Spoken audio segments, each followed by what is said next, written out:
আগামী বছর যে আপনাদের বাৎসরিক জলসা হবে, প্রজেক্ট চলবে না। আজকে আমি বন্ধ করে দিতাম, কিন্তু একটা হিকমতের উপরে আমল করিয়া যে আজকে যেহেতু আমার মা বোনেরা আসছে, এটা সরানোর সাথে সাথেই তারা পরিস্থিতিটা অন্য করে ফেলবে।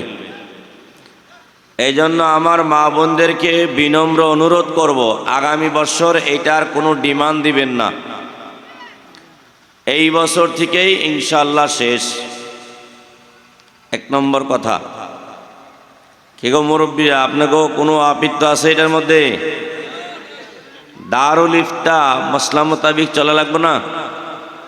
আমরাই ফতোয়া দেই, আর আমার সামনেই যদি ওইটা হয়, মানুষে এটা হাস্যকর বানাবে যে এরা দারুল ইফতা চালায় আর এরাই দেখি আবার ওইটা করে। এই জন্য আমার মা বোনদেরকে অনুরোধ করছি, আগামী বছর কিন্তু হবে না। এই বছর আপনারা যেহেতু এটা শুনছেন যে প্রজেক্ট লাগাবে বা আছে, আগামী বছর এটার কোনো পদ্ধতি আপনারা কোনো আশা করবেন না।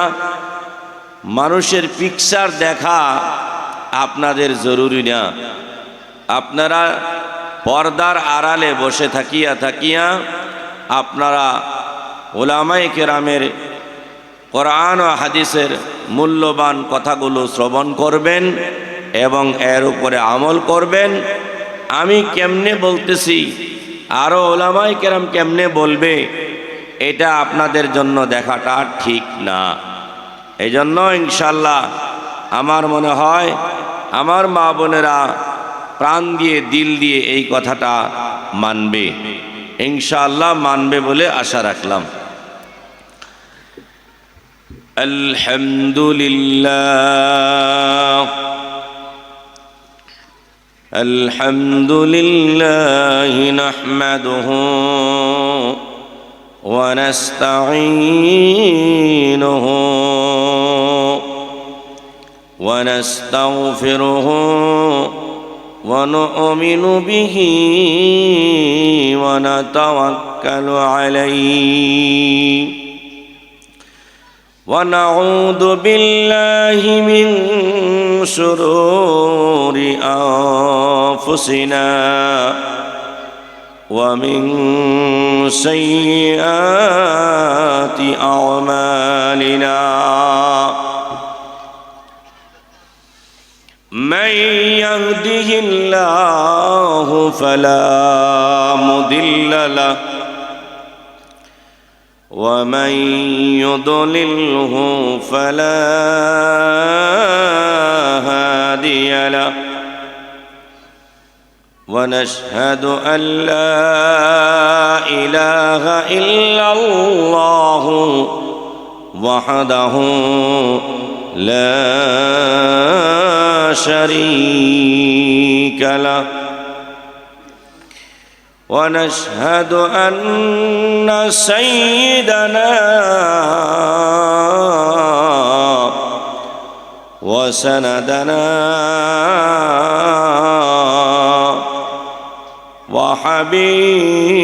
وحبيبنا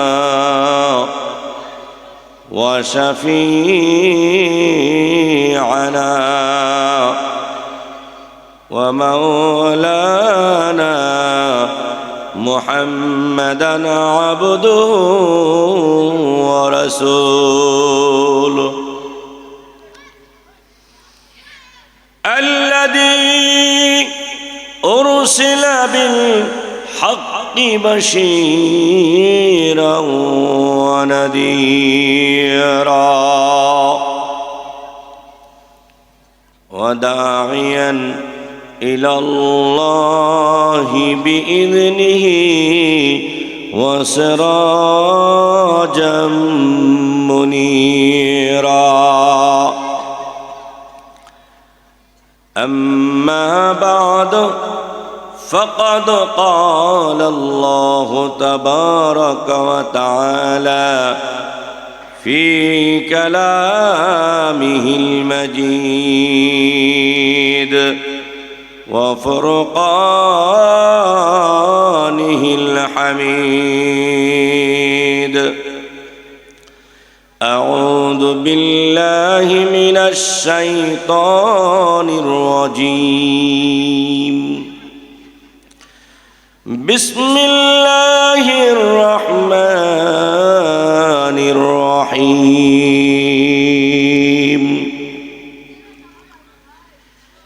إنا نحن نزلنا الذكر وإنا له لحافظون وقال تعالى في موضع آخر قل هل يستوي الذين يعلمون والذين لا يعلمون وقال النبي صلى الله عليه وسلم من يرد الله به خيرا يفقهه في الدين أو كما قال عليه الصلاة والسلام وقال تعالى في شان حبيبه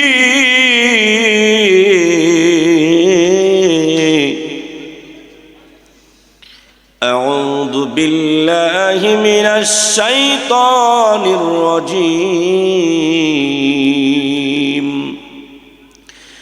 إن الله وملائكته يصلون على النبي يا أيها الذين آمنوا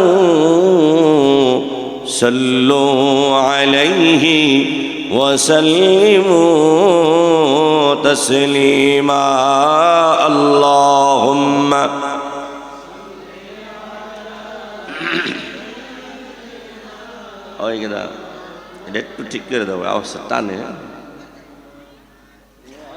وعلى آل سيدنا مولانا محمد اللهم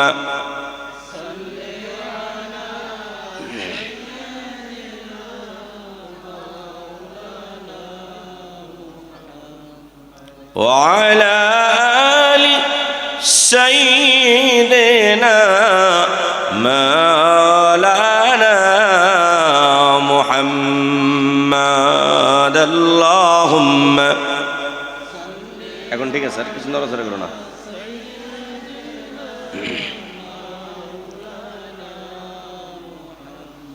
وعلى آل سيدنا مولانا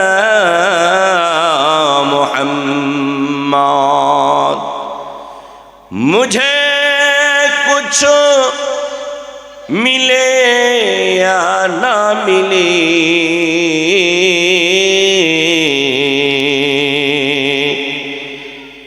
मुझे कुछ मिले या ना मिले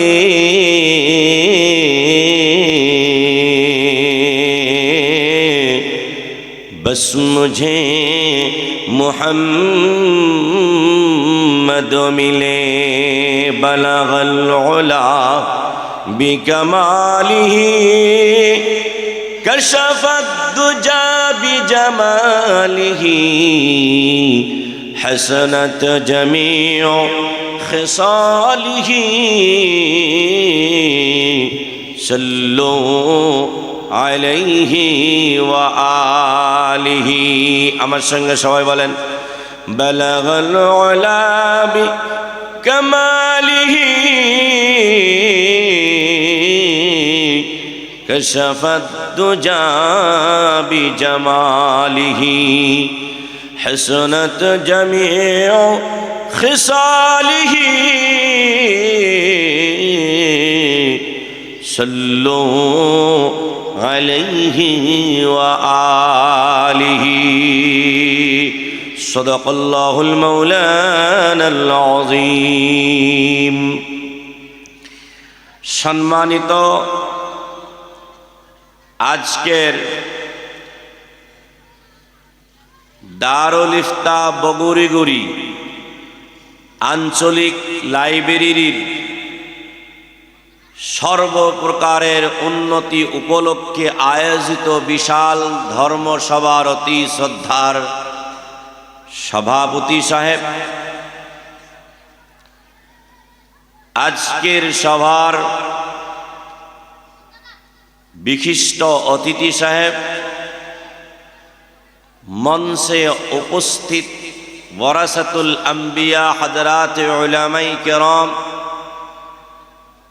এতটা অঞ্চলের বিশেষ মুরব্বিয়ান সমাজ, শিক্ষিত বুদ্ধিজীবী সকল, সম্মুখে বসে থাকা পিতৃ সমতুল্য আব্বাজান ও চাচাজানগণ, সম্মুখে বসে থাকা জাতির মেরুদণ্ড যুবক বন্ধুগণ, পর্দার আড়ালে বসে থাকা অতি মহব্বতের ও স্নেহের সম্মানিতা মা এবং ভগ্নীগণ, সম্মুখে বসে থাকা ছোট ছোট স্কুল কলেজের ছাত্র বন্ধু সকল, সকলকেই প্রাণ ভরা মহব্বত ও দিল থেকে আন্তরিক শুভেচ্ছা জানাই। আসসালামু আলাইকুম ওয়া রাহমাতুল্লাহি ওয়া বারাকাতুহু। একটু আওয়াজটা বলন্দ করে উচ্চ আওয়াজে সালামের জবাবটা দিলে আমি খুব আনন্দিত হতাম। আসসালামু আলাইকুম ওয়া রাহমাতুল্লাহি ওয়া বারাকাতুহু।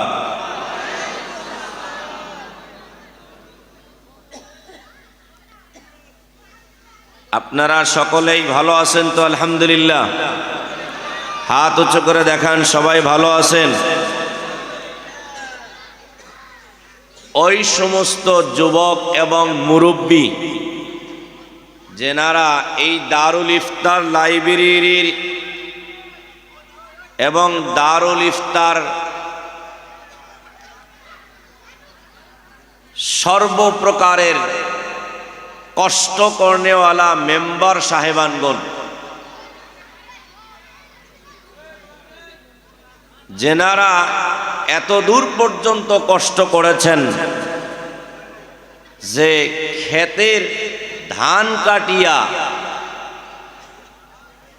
আপনাদের ক্ষেতের ধান কাটিয়া, এই ধান খেতে ধান কাটলে যেই মজদুরি দেয়, এই কুরবানি পর্যন্ত যেনারা দিয়েছেন তারা একটু হাত উঁচু করে দেখান। আল্লাহ আপনাদের এই মুখলিস আর ইখলাসের বদৌলতে ইনশাআল্লাহ সুম্মা ইনশাআল্লাহ এই দারুল ইফতা আশা করি আর দিল থেকে দোয়া করি আল্লাহ পাক আপনাদের এই ইখলাস আর স্যাক্রিফাইস আর কুরবানির বদৌলতে আল্লাহ পাক যেন এই দারুল ইফতা কিয়ামত পর্যন্ত এখানে কায়েম ও দায়ম রাখে। এর জন্য সবাই চিল্লায়ে বলেন আমিন, আমিন। আর একটু জোরে বলেন আমিন, আমিন। উচ্চ কণ্ঠে নারা লাগান, নারায়ে তাকবীর, আল্লাহু আকবার। আর একটু জোরে নারায়ে তাকবীর, আল্লাহু আকবার।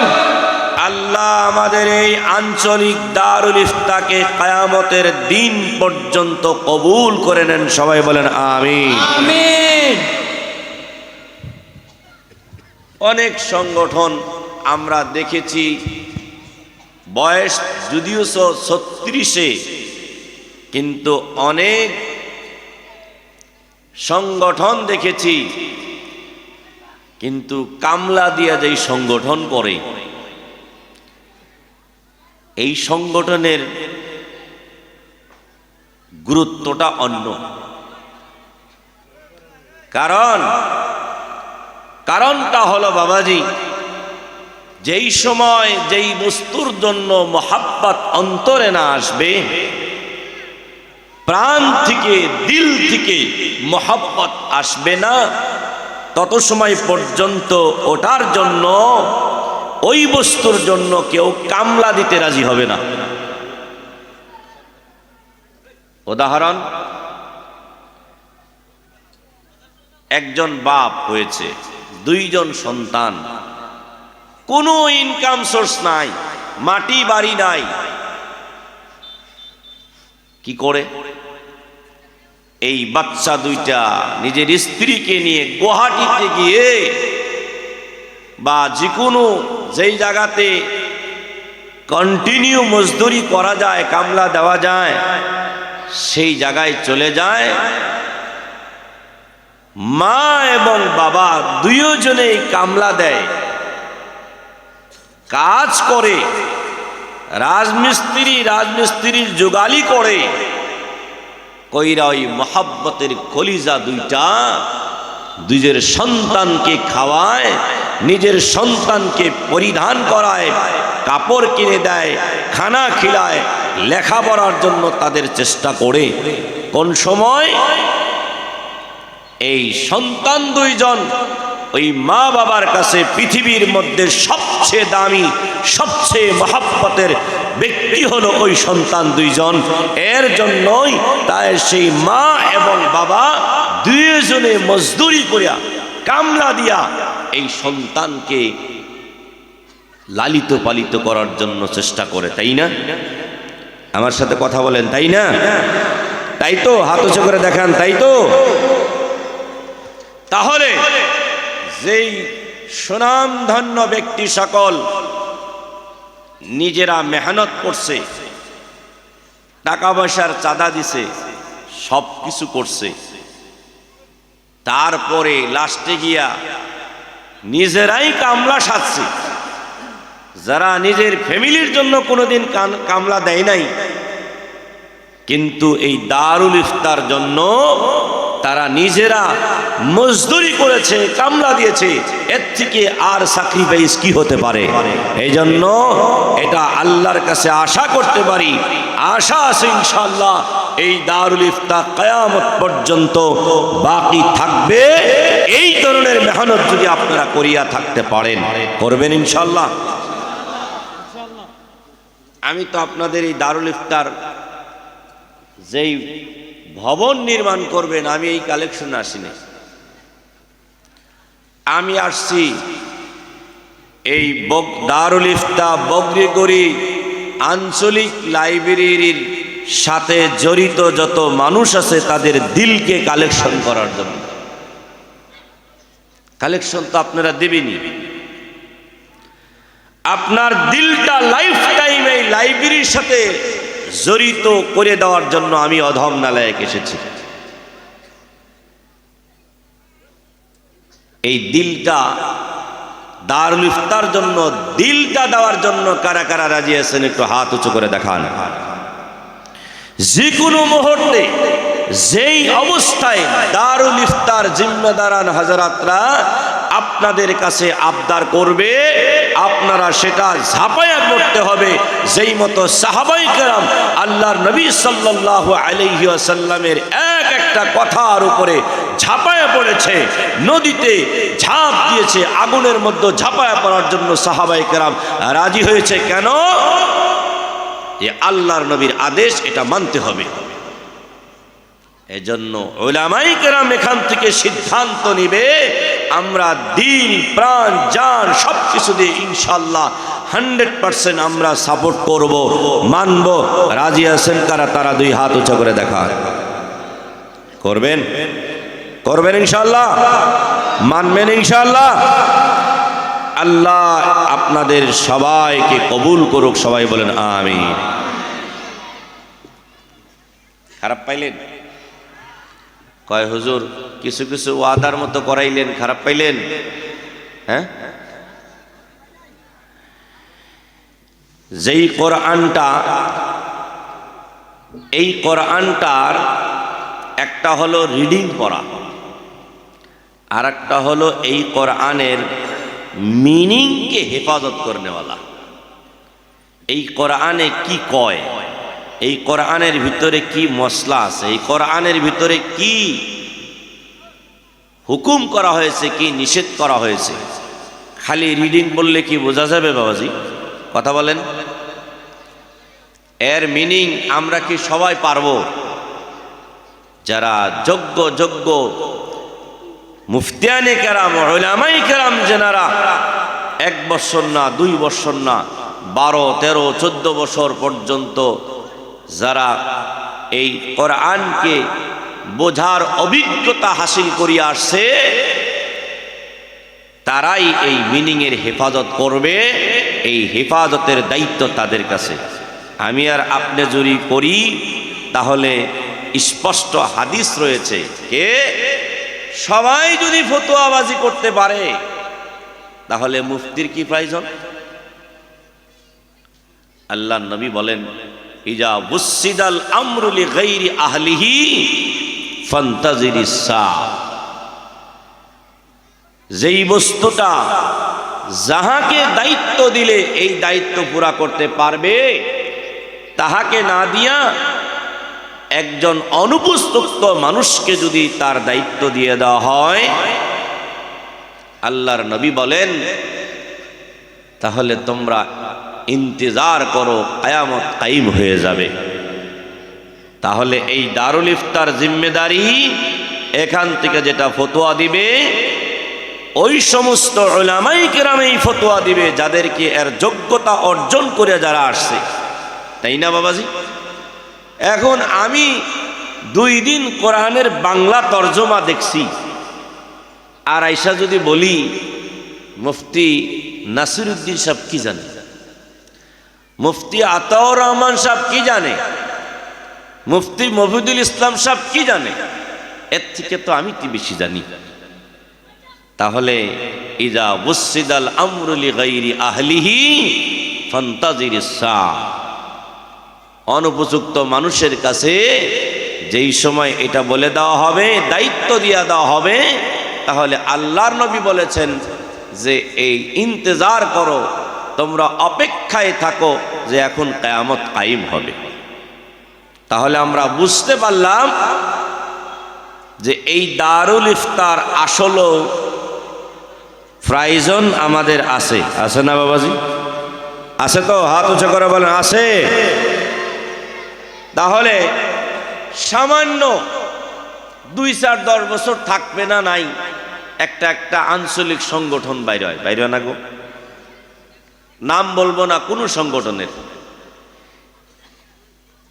মানে ইলেকশন খেলাইলে এমএলএ ইলেকশন খেলাইয়া এরকমও সংগঠন আছে 2, 4, 5 হাজার ভোট পায় না,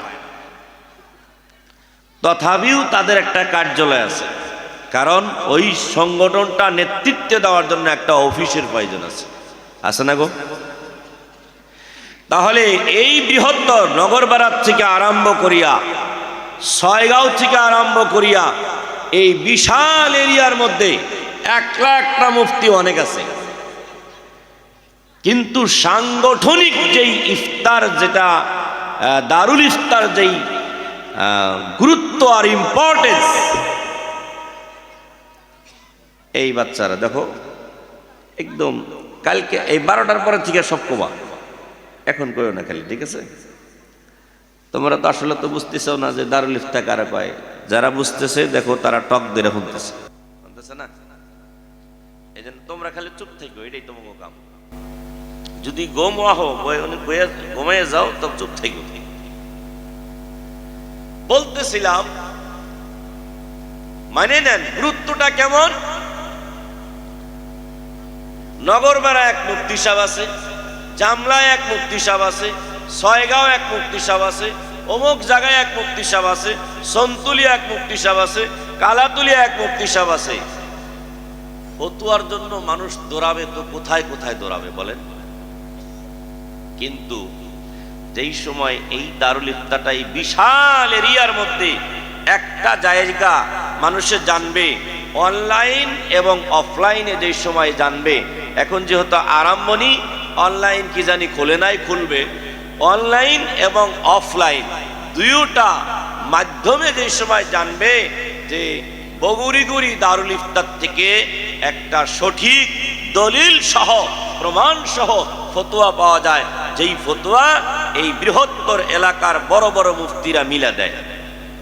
এখন কোন আমি মুফতি সাহেব নগরপাড়ার থেকে যদি একলা ফতোয়া দেই, জামলার থেকে যদি একলা ফতোয়া দেয়, ওই বড়াইমারি থেকে যদি একলা ফতোয়া দেয়, সন্তুলির থেকে যদি একলা ফতোয়া দেয়, কালাতুলির থেকে যদি একলা ফতোয়া দেয়, এই ফতোয়ার যেই ভারী যেই ওজন, আর এই দারুল ইফতার একটা জায়গা থেকে 10 জন মুফতি মিলে একটা ফতোয়ায় যেই সময় সিল মারবে, মোহর মারবে, এর মর্যাদা এর ওজন এই 10 মুফতির মোকাবেলায় বেশি হবেই হবে ইনশাআল্লাহ।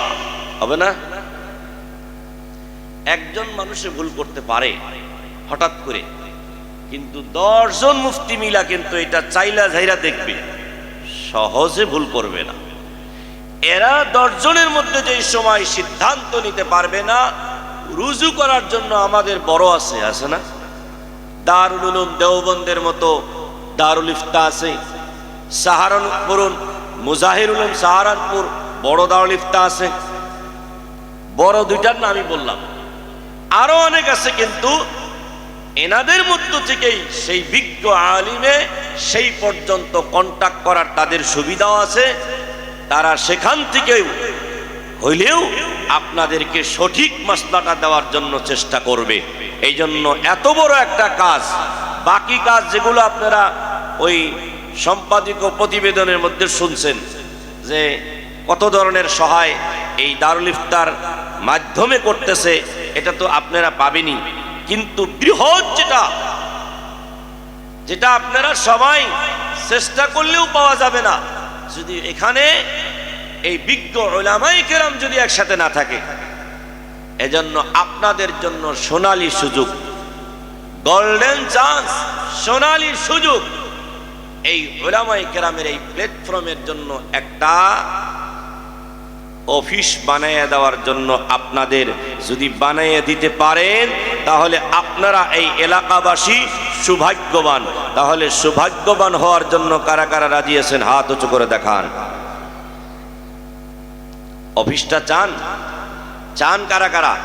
যে এই অফিসটা হুজুর আগামী বছর আপনি আমাদের জলসায় আসেন বা না আসেন, ইনশাল্লাহ আমাদের লাইব্রেরি আপনি ইনশাল্লাহ দেখবেন যে আমরা ছাদ ঢাইলা এটা সম্পূর্ণ করিয়া আমরা সুন্দরভাবে লাইব্রেরি বানিয়ে ফেলেছি। ইনশাল্লাহ মাঝে মধ্যে যদি আপনার এই এলাকায় ধর্মসভা হয়, ইনশাল্লাহ আপনি দেখতে পারবেন। এই আশাটুকু করতে পারি বাবাজি, করতে পারি। হিম্মত করে বলেন করতে পারি। নারায়ে তাকবীর, লিল্লাহি তাকবীর, আল্লাহু আকবার। আসুন আমরা আলোচনা শুনি। মহান আল্লাহ রাব্বুল আলামিন আমাকে আপনাকে এত বড় সোনালী সুযোগ দিয়ে দিলেন যে দারুল ইফতা উলামায়ে কেরাম খুলে দিয়েছে, আর আপনারা সকলে মিলিয়া এই দারুল ইফতার এত বহুত বড় ব্যানারের নিচে কাজ করতেছেন। এতটুকু পাওয়ার জন্য আল্লাহর শুকরিয়া আদায় করি। সবাই বলুন আলহামদুলিল্লাহ। প্রিয় নবীর শানে দরুদ শরীফ পড়েছি, আবারও একবার পড়ি সাল্লাল্লাহু আলাইহি ওয়াসাল্লাম। জোরে বলেন সাল্লাল্লাহু আলাইহি ওয়াসাল্লাম। আলোচনা করতেছিলাম কোরআনুল কারীম। আল্লাহ রাব্বুল আলামিন বলেন সূরা হিজরের মধ্যে, আল হিজরের মধ্যে আল্লাহ রাব্বুল আলামিন বলেন আয়াত নম্বর 9, আল্লাহ রাব্বুল আলামিন বলেন ইন্না নাহনু নাযালনা যিকরা ওয়া ইন্না লাহু লাহাফিজুন। চিল্লায়ে বলেন আল্লাহু আকবার। আরো একটু জোরে বলেন আল্লাহু আকবার। আরো একটু জোরে বলেন আল্লাহু আকবার। আমার আল্লাহ রাব্বুল আলামিন বলেন, ও দুনিয়ার মানুষ শুনে নাও, আমার আল্লাহ রাব্বুল আলামিন বলেন এই কোরআনুল কারীমকে আমি নাজিল করেছি, এই কোরআনুল কারীমের হেফাজত আমি আল্লাহ নিজেই করব। চিল্লায়ে বলেন সুবহানাল্লাহ। প্রশ্ন হলো বাবাজি, একটা হলো আমরা হাফিজি মাদ্রাসা খুলিয়া কোরআনটাকে হিফজ করেছি, যারা কোরআন শরীফকে রিডিং পড়িয়া পড়িয়া হিফজ করেছে, মুখস্থ করেছে, একটা ফজিলত হাসিল করেছে। এই হাফিজে কোরআনকে আল্লাহ রাব্বুল আলামিন কঠিন কিয়ামতের দিবসে, এই সময় সমস্ত মানুষকে জান্নাত আর জান্নাত পাওয়ার জন্য, জাহান্নাম থেকে বাঁচার জন্য, এই সময় ইয়া নাফসি নাফসি বলবে, এই কোরআনুল কারীম তার সুপারিশকারী বনে যাবে। সিল্লা বলেন সুবহানাল্লাহ। হাফিজে কোরআনকে বলা হবে, ও কোরআনের হাফিজ, জাহান্নামী 10 জন ব্যক্তি যাদের জাহান্নামের ফয়সালা হয়ে গেছে, তাদেরকে তুমি সুপারিশ করিয়া আল্লাহর বেহেশতে নিয়ে যাও। সিল্লা বলেন সুবহানাল্লাহ।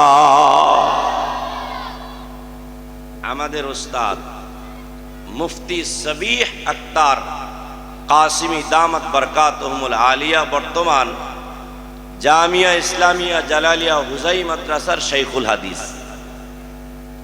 উনি এই হাদিসটা আমাদেরকে বুঝাইতে সময় এত সুন্দর করে বুঝাইছিলেন। আর অবশ্যই এই হাফিজে কোরআনের, এটা তো কোরআনের আয়াত, হাফিজ কোরআনের হিফজ করনেওয়ালা ফজিলত যে হাদিস আছে, এই ফজিলতের হাদিসটা বুঝাইতে গিয়ে এত সুন্দর উদাহরণ আর এক্সাম্পল দিয়ে উনি বুঝাইছিলেন, অবশ্যই দিল শান্তি করে বুঝাইছিলেন। কেমন? যারা কোরআনকে ডাইরেক্ট মুখস্থ করছে তারাও এই ফজিলত পাবে, যারা কোরআনকে মুখস্থ করে নাই কিন্তু কোরআনের মিনিং এর হেফাজত করছে, অর্থাৎ উলামায়ে কেরাম কোরআনের মিনিং এর জন্য নুহু সারফ যত ফোনের কিতাব আছে সব তো একটাই উদ্দেশ্য, এই কোরআনকে বোঝা। তো কোরআনের মিনিং এর হেফাজত, অর্থের হেফাজত করনেওয়ালাও এই হাফিজে কোরআনের ফজিলতের মধ্যে ইনক্লুড শামিল রয়েছে। চিল্লায় বলেন সুবহানাল্লাহ। আগে যেটা এই যে ভাই, না না না না না, এটা না, আমার অভ্যাস খারাপ, যদি ওড়াউড়ি করে তাহলে আমি বাদ দিয়ে দেই। সবার কাছে বিনম্র অনুরোধ জানাই, উঠবেন না, উঠবেন না, সময় উঠবেন দেন, কেন? একটু সময় দেন। আমি একটা কথাই বলছি, আমাদের একটা অভ্যাস আছে, জন্মগত অভ্যাস। আমাদের আগের জামানার যেগুলো অভ্যাস ছিল, বলবো মুরব্বীরা, বলবো কি, যাত্রা গান শোনা অভ্যাস ছিল না? এই যাত্রা গান চলে গেছে, এখন আবার আছে ডিজিটাল গান। কেমনে ডিজিটাল গান? কম, খালি ড্যান্সার ডিজে, এমন কাপা কাপে, যদি আশেপাশে কবরস্থান থাকে কবরের মুর্দাও কাঁপো। আমরা তো কাঁপি, কবরস্থানের যে মুর্দা ওটাও কাঁপো। আসলে তো শোনা অভ্যাস হলো ওইটা।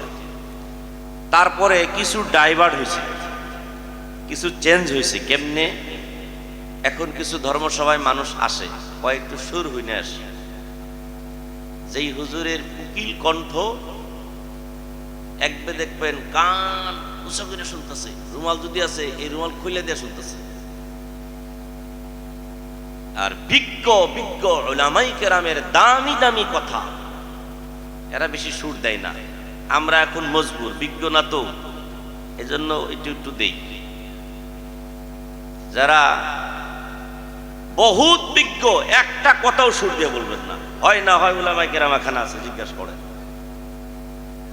আমাদের যারা ওস্তাদ, তারা কোনোদিন সুর দিয়ে আমাকে ক্লাস করাইছে? মুফতি হুজুর করাইছে? করাইছে? তারা যে এখনো বয়ানে যায়, তারা তো এইটা তো ছোট মজমা, হাজার হাজার মানুষের সামনে বক্তব্য দিতেছে, সুর না, আসল কথা বলতেছে। কিন্তু ওই যে আমি বলছি, আমরা তো জাতে বাঙালি না। আগে যাত্রা গান শুনছি, কিছু ডাইভার্ট হয়ে চেঞ্জ হয়ে বলে হুজুর একটু সুর দিলে ভালো লাগে। যেরকম গলত একটা চলছিল না, রুটি তাওয়া। হুজুর সাল্লাল্লাহু আলাইহি সাল্লাম উহুদের যুদ্ধে গেছে কোন মাসে? কোন মাসে গো? শাওয়াল মাসে। কোন কোন রাওয়াত আছে রমজান মাসে স্টার্ট হয়েছে, শাওয়াল মাসে শেষ হয়েছে। মানে তৈয়ারি চলছে রমজান মাসে, শাওয়াল মাসে প্র্যাকটিক্যালি হয়েছে। কিন্তু শাওয়াল মাস বাদ দিয়া, শাওয়াল মাস মানে ঈদের পরের মাস, রমজানের পরের মাস, আমাগো এখানে এখন বোধহয় নাই, শেষ হয়েছে। কয় যে হুজুর উহুদের যুদ্ধে আল্লাহ নবী সাল্লাল্লাহু আলাইহি সাল্লামের দান মোবারক শহীদ হয়েছে, এই জন্য হালুয়া খাই। হুজুরের বিপদে বইরা খাইছে, কি খাইছে এটাও জানা নাই। যুদ্ধ হয়েছে রমজান মাসের পরে, হালুয়া খাইছে কোন মাসে কোন তো? শাবান মাসে না? 1.5 মাস পরে হয়েছে যুদ্ধ, আর 1.5 মাস আগে হালুয়া খাই আসে। এখন আমি একজনে জিজ্ঞেস করছি যে এই হালুয়া তো সাবিত নাই।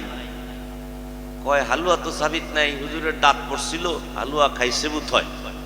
দলিল শুনছেন? খাইছে বুথ হয়। আর হালুয়া খাইছে, আমরা ওর সাথে একটা টালুয়া মিলাই দিছি। হালুয়া টালুয়া, যেরকম চায় ওয়ায় উর্দুতে কয়, চা টা কই আমরা, ভাত টাত। এই টাতের কোনো মিনিং নাই, কিন্তু কয় মানুষে কি করো, কয় একটু ভাত টাত খেয়ে আহি, হয় না গো? ও সব ভাষাই আছে এটা। তো কয় এই হালুয়ার লগে হুজুর একটু টালুয়া খাই, এটা কি কয়? রুটি। এইটা নাম আস্তে আস্তে উহুদের যুদ্ধরে এইটার নাম বাদ দিয়া পরিবর্তন হইয়া এটার নাম দিছে কি? রুটি তাওয়ার চাঁদ। শাবান মাসের চাঁদ রুটি তাওয়ার চাঁদ বানাইছে। মসজিদের মধ্যে আমি যে সময় ছোট ছিলাম, মুক্তবা বলে পড়ছি, 2001 সনের কথা বলছি, একদম আমাগো মসজিদে যেটা দেখছি, একদম রুটির পালা বস্তায় বস্তায় রাখছে। আল্লাহর হাজার শুকরিয়া, এই গলত বস্তুটা চলে গেছে, আলহামদুলিল্লাহ বলেন, জোরে বলেন আলহামদুলিল্লাহ। এই গলতটা চলে গেছে, ভুলটা চলে গেছে, চলে গেছে না? এখন কিছু মানুষে বলে আগের আলিম ওলামা কি করছিল না। এখন আমি জিজ্ঞেস করি, আগের আলিম ওলামা বাদ দেন, এই যে এখানে 300-400 মানুষ জমা হয়েছে, কমসে কম বংশ আছে 10টা। আপনারা বুকে হাত পেতে কন, বুকের মধ্যে নিজে হাত দিয়ে কন, এই 10টা বংশতে 10 জন আলিম আছে কি? কথা বলেন। 10টা বংশতে 10 জন আলিম আছে কি? আমি 2 দিন আগে আমার ক্লাসের ছাত্র, একটা ক্লাসের 17 জন ছাত্র জিজ্ঞাসা করছি যে তোমরা যে 17 জন, তোমাগো এর বাড়িতে, সব বাড়িতে তোমরা তোমাদের বংশের মধ্যে 17 জন 17 বংশের মানুষ আলিম আছে কি? সবাই এক বাক্যে বলছে না। একজন ছাত্র খালি বলছে, কয় হুজুর আমাগো বংশতে একটা হাফিজ আছে, আলিম না। তাহলে আমরা কোরআন হাদিসের কথা কোথায় শুনছি? কিন্তু আমরা বলি বড় গলায়, নতুন নতুন মুফতি, নতুন নতুন ফতোয়া, বলি না? কি গো বলি না? এই কথা বন্ধ করতে হবে, রাজি আছে? নতুন নতুন মুফতি নতুন ফতোয়া দিবে না, কোরআন হাদিস রিসার্চ করে, গবেষণা করে, স্টাডি করে যেই ফতোয়া দিবে, আমরা আমান্না সাল্লাম না মাথা বাতিয়ে সেটা নত করিয়া ইনশাআল্লাহ কবুল করব। রাজি আছেন? রাজি আছেন ইনশাআল্লাহ? এই অফিসটা বানানোর জন্যই আপনাদের দিলকে আমি কালেকশন করতে আসছি। আপনাদের দিল দিতে হবে, পয়সা দেন বা না দেন। আল্লাহ রাব্বুল আলামিন কোরআনুল কারীমের মধ্যে বলেন, ইন্না নাহনু নাযালনা যিকরা ওয়া ইন্না লাহু লাহাফিজুন। এই কোরআনুল কারীমকে আমি নাজিল করেছি আমার নবী মুহাম্মদুর রাসূলুল্লাহ সাল্লাল্লাহু আলাইহি ওয়াসাল্লামের উপরে। এই কোরআনটাকে হেফাজতের দায়িত্ব আমি আল্লাহ রাব্বুল আলামিন নিজেই নিয়েছি। চিল্লায়ে বলেন সুবহানাল্লাহ। তাহলে বাবাজি প্রশ্ন হলো, এই কোরআন আল্লাহ তো নিজেই হেফাজত করবে, তাহলে আমরা কেন হাফিজি মাদ্রাসা খুলেছি? আমরা কেন দারুল ইফতার ব্যানার লাগাইছি? আমরা কেন দারুল ইফতার নিয়ে মেহনত করছি? এই দারুল ইফতার বানানোর জন্য কেন ধান ক্ষেতের মধ্যে গিয়ে গিয়ে নিজেরা মজদুর বনিয়া কামলা বনিয়া আমরা কেন মেহনত করেছি? কথা বলুন। আল্লাহর কোরআনের হেফাজত তো আল্লাহ নিজেই করবে। আল্লাহ কোরআনের মধ্যে বলে দিয়েছেন, এই কথা কখনো মিথ্যা হতে পারে না। আল্লাহর কোরআনের এক একটা হরফ পর্যন্ত কিয়ামত পর্যন্ত এমন কোন ব্যক্তি, এমন কোন মাইকালাল জন্ম নিবে না এই কোরআনুল কারীমের একটা হরফ পর্যন্ত চেঞ্জ করে দিবে, পরিবর্তন করে দিবে। চিল্লায়া বলেন সুবহানাল্লাহ। অন্য অন্য বহুত কিতাব আসছে, কিন্তু আল্লাহ রাব্বুল আলামিন যেই কোরআনুল কারীমকে পাঠিয়ে দিয়েছেন, কঠিন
ইলাহা ইল্লাল্লাহ, লা ইলাহা ইল্লাল্লাহ, লা ইলাহা ইল্লাল্লাহ, লা ইলাহা ইল্লাল্লাহ, লা ইলাহা ইল্লাল্লাহ, মুহাম্মাদুর রাসূলুল্লাহ সাল্লাল্লাহু আলাইহি ওয়াসাল্লাম।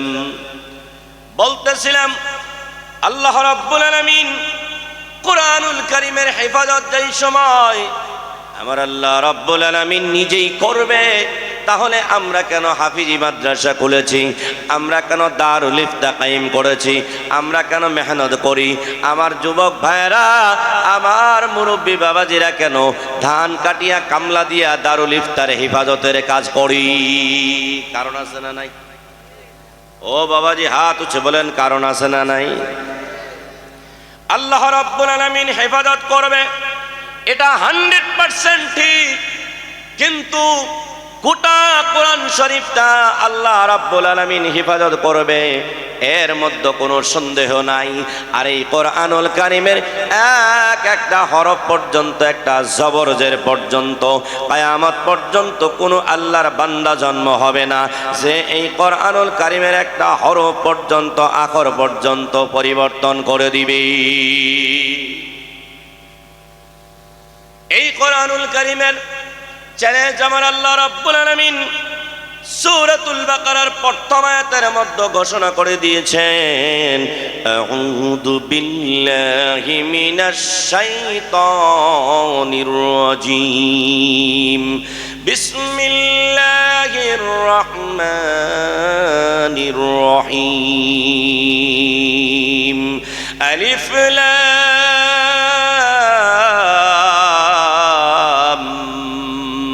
মিম,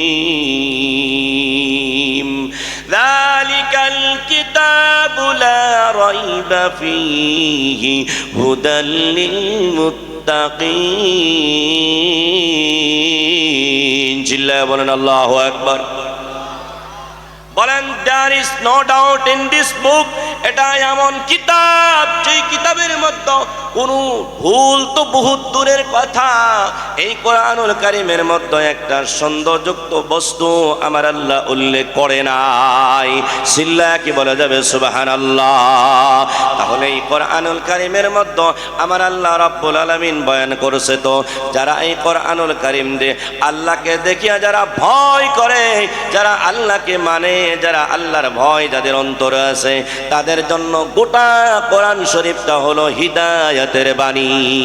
চিল্লায় কি বলা যাবে সুবহানাল্লাহ?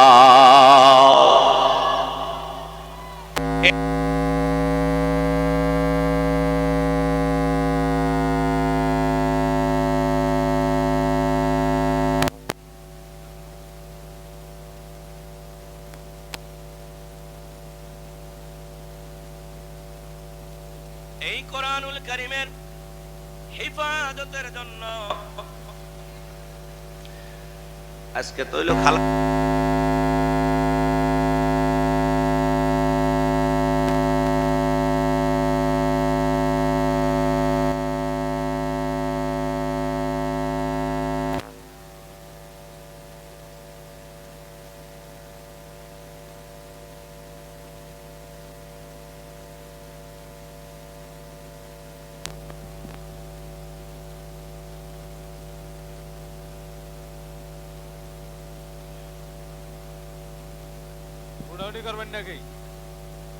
আমার ওঠেন না একটু বাকি মেশিনারি বস্তু হইতেই পারে, বড় ব্যাপার না।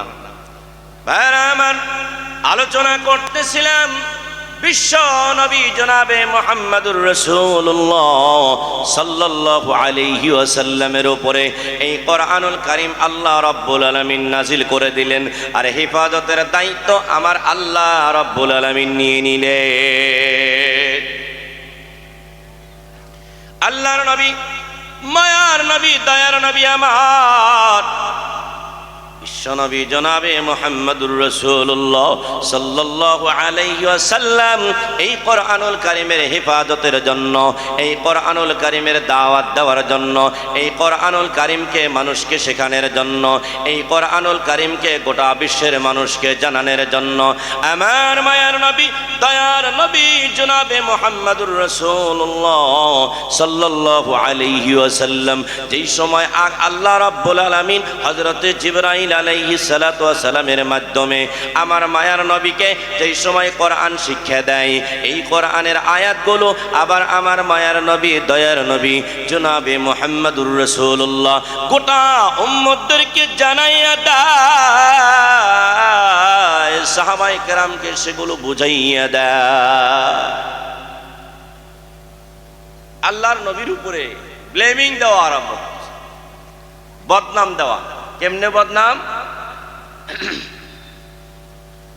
বলে মুহাম্মদ সাল্লাল্লাহু আলাইহি ওয়াসাল্লাম সারা রাত্রি কোরআন বানায়, কোরআনের এই আয়াতগুলো যে বলে ইনি কল্পনা করে করে সারা রাত্রি মনে করে করে করে করে কল্পনা করে করে জমা করে, আর সকালবেলা আসিয়া তার ফলোয়ার্স, তার মান্যওয়ালার সম্মুখে এগুলো বলে দেয়।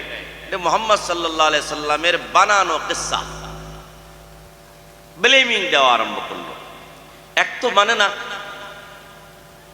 দ্বিতীয়তে উল্টা বদনাম দেওয়া আরম্ভ করলেন। কেমনে? বলে মুহাম্মদ সাল্লাল্লাহু আলাইহি ওয়াসাল্লাম মানুষ তো ভালো, কিন্তু এই তো মন গড়া বানায় আর আমাকে ধর্মের কথা কিছু কিছু করে বদনাম করে। এটা আরম্ভ করলো। ভাইরা আমার, এই বদনাম দেওয়া আরম্ভ করে দিল। মুহাম্মদ সাল্লাল্লাহু আলাইহি ওয়াসাল্লাম সারা রাত্রি বানায়, কল্পনা করে করে কোরআন শরীফের কথা সে বানায়, আর বলিয়া তার ফলোয়ার্সের সম্মুখে এগুলো বয়ান করে দেয়।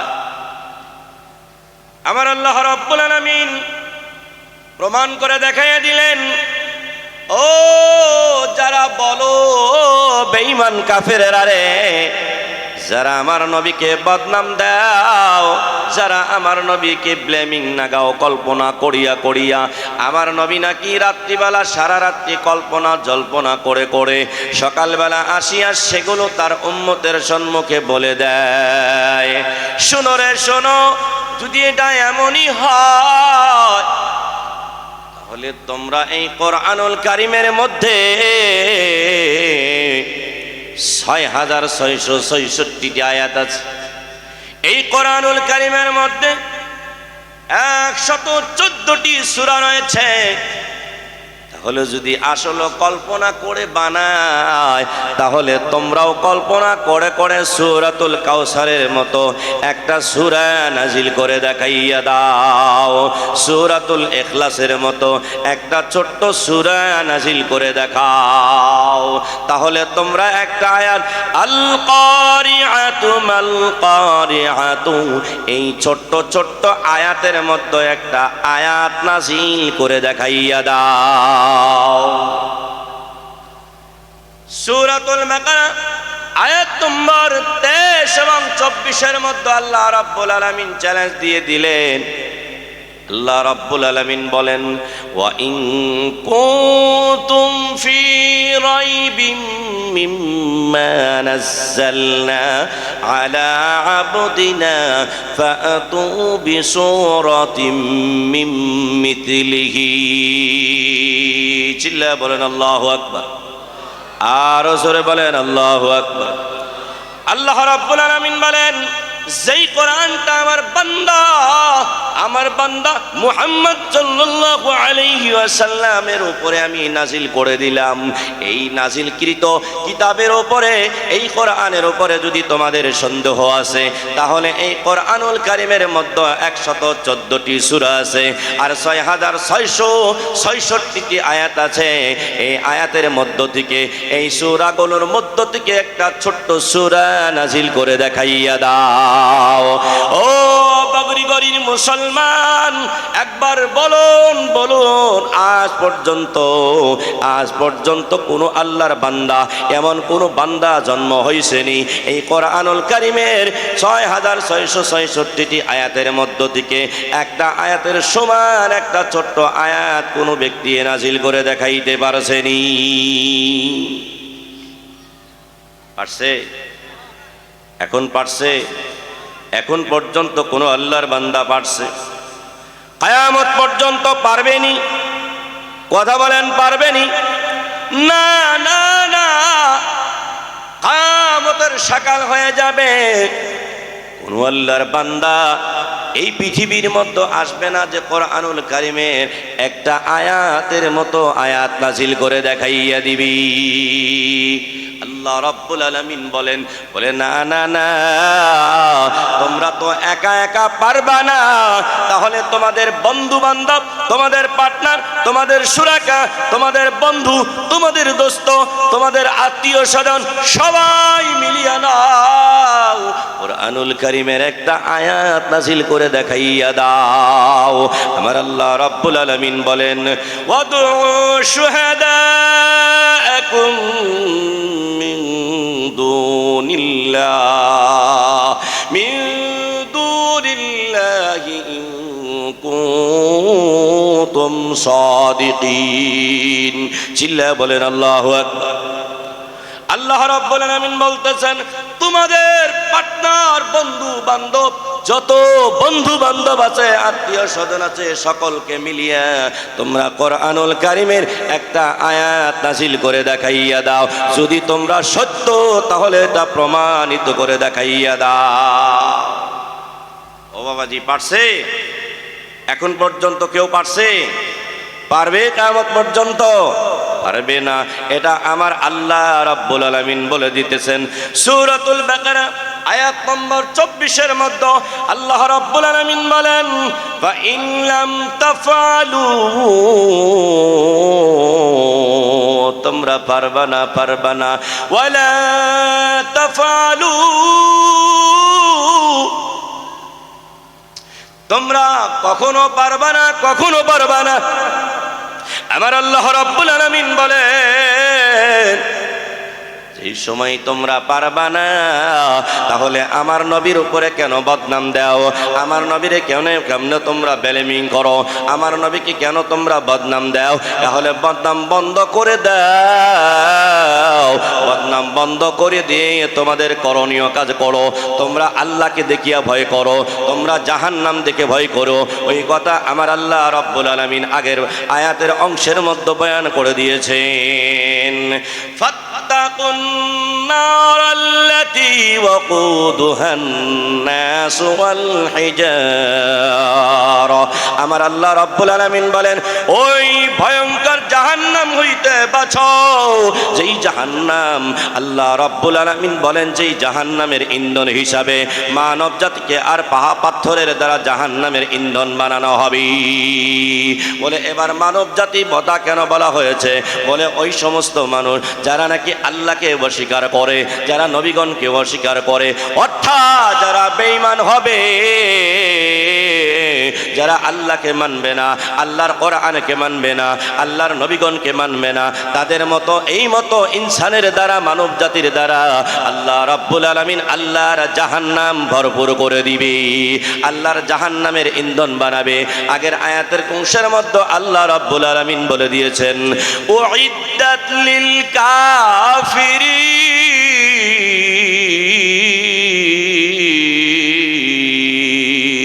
চিল্লা বলেন আল্লাহু আকবার।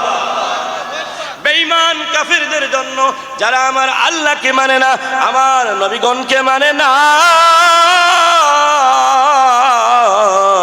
তাদের জন্য আল্লাহ রাব্বুল আলামিন জাহান্নাম তৈয়ার করে রেখেছেন। ওই জাহান্নাম হইতে যদি বাঁচতে চাও, তাহলে কোরআনের ব্লেমিং লাগাইও না, কোরআনের বদনাম লাগাইও না, আমার নবীর উপরে বদনাম লাগাইও না।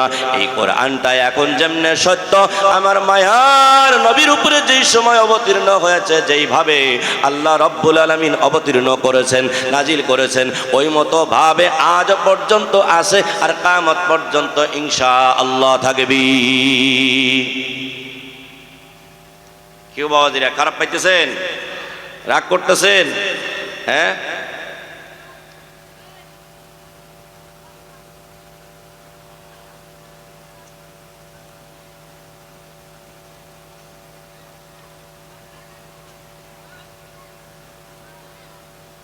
লাস্টে দিন, লাস্টে এরা আমার আলোচনা করতেছিলাম আল্লাহ রাব্বুল আলামিনের এই কোরআনের হিফাজত নিয়ে আলোচনা করতেছিলাম। এই পৃথিবীর মধ্যে আল্লাহ রাব্বুল আলামিন এই কোরআনুল কারীম মানুষের কল্যাণের জন্য দিয়েছেন, মানুষের হিদায়াতের জন্য দিয়েছে। আজকে যদি আমরা এই কোরআন ছাড়া, কোরআনকে না মানিয়া, কোরআনের অবলম্বন না হইয়া, কোরআনকে ফলো না করিয়া, আমরা হাদিসকে ফলো না করিয়া, আল্লাহ রাব্বুল আলামিনের এই গ্রন্থকে যদি আমরা না মানিয়া চলি, তাহলে দুনিয়ার মধ্যেও আমরা লাঞ্ছিত হব, দুনিয়ার মধ্যেও বঞ্চিত হব, আখিরাতের লাইফ টাইম জিন্দেগির মধ্যে আমাদের কোনো শান্তি হবে না। আখিরাতের জিন্দেগির মধ্যে যারা শান্তি চায়, তারা একটু হাত উঁচু করে দেখায়। আখিরাতের শান্তি চায়, তাহলে এই যে এইটা মানতে হবে। কোনটা? এটার নাম সিল্লায়া বলেন, এটার নাম কোরআন। তাহলে এই কোরআনকে মানার জন্য এই দারুল ইফতার প্রয়োজন আছে না নাই? কথা বলেন। তাহলে এই দারুল ইফতাও মানার প্রয়োজন আছে না নাই? ও বাবাজি, যুবক ভাইরা, পর্দার আড়ালের মা, ইসলামটা হেফাজতের জন্য, ইসলামের হেফাজতের জন্য, কোরআনের হেফাজতের জন্য যদি আমরা একটু মেহনত করি, এই কোরআনের সাথে যদি আমাদের একটু সম্পর্ক লাগাইয়ে দেই, তাহলে আমাদের জীবনটা ধন্য হয়ে যাবে। উদাহরণ দিব বাবাজি, কোরআনুল কারীম, যেই মতো কোরআনুল কারীমের সম্পর্ক যদি কারো সাথে লেগে যায়, বলে দুনিয়ার মধ্যে ইজ্জতের ব্যক্তি হয়, আখিরাতে অবশ্যই ইজ্জতের ব্যক্তি হবে। একটা উদাহরণ শুনবেন, রাজি আছেন? আমরা গরুর চামড়া আছে না গো ভাই আমার, একটা গরুর চামড়া বা মোষের চামড়া, যে কোনো চামড়া হোক না কেন, চামড়াটা আমরা 3 ভাগে বিভক্ত করিয়া তিনটা অংশ করে নেই। একটা অংশ দিয়ে যদি আমরা জুতা বানাইয়া দেই, একটা অংশ দিয়ে যদি আমরা ফুটবল বানাইয়া দেই, আর একটা অংশ দিয়ে যদি এই পবিত্র কালামুল্লাহ শরীফের যদি বাকল লাগাইয়া দেই, তাহলে বাবাজি আমরা বুঝতে পারবো যেই যেই চামড়ার টুকরাটা জুতার সাথে লেগে গিয়েছে, এই দুনিয়ার মধ্যে তার কোনো ইজ্জত আসেনি বাবাজি। কথা বলেন।